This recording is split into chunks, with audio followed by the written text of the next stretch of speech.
There's a famous saying in investing. The four most dangerous words are, "It's different this time."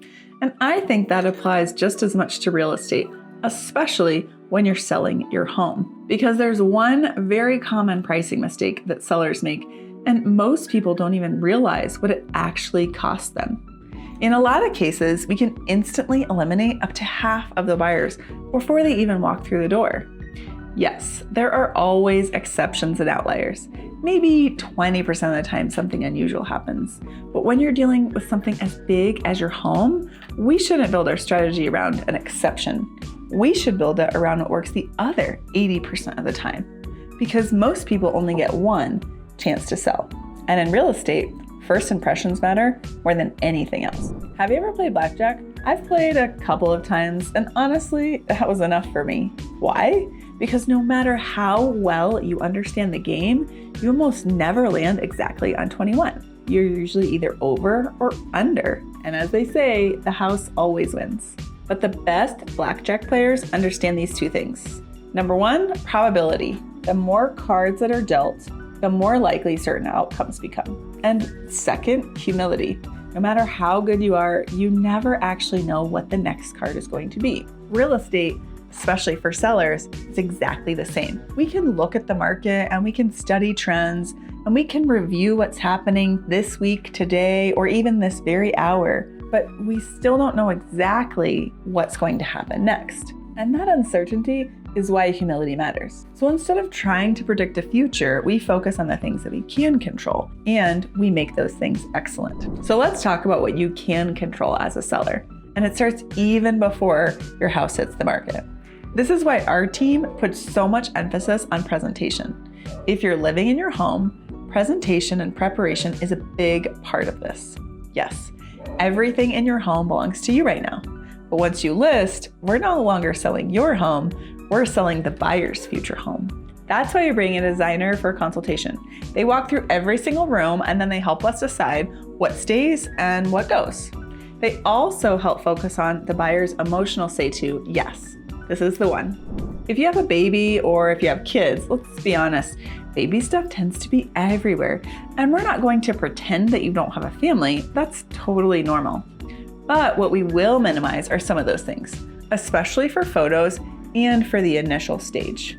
This is not hiding your life, but it's helping your buyer focus on the space. Most buyers first see your home on a screen, and let's face it, it's like 1.5 inches by maybe 3 inches.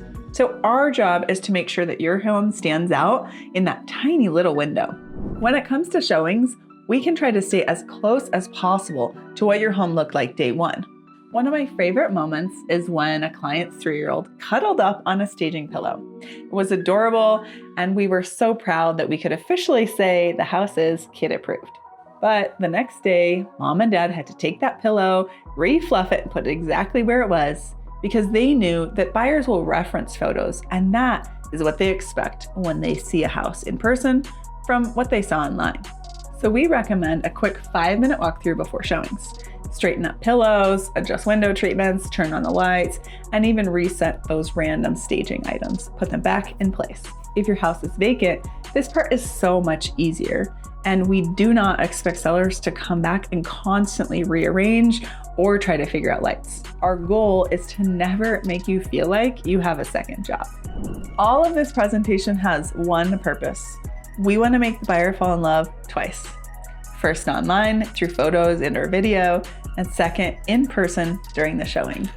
That second moment is critical because that's where offers are written. And when we present an offer to our sellers, that's one of the most exciting parts of the process.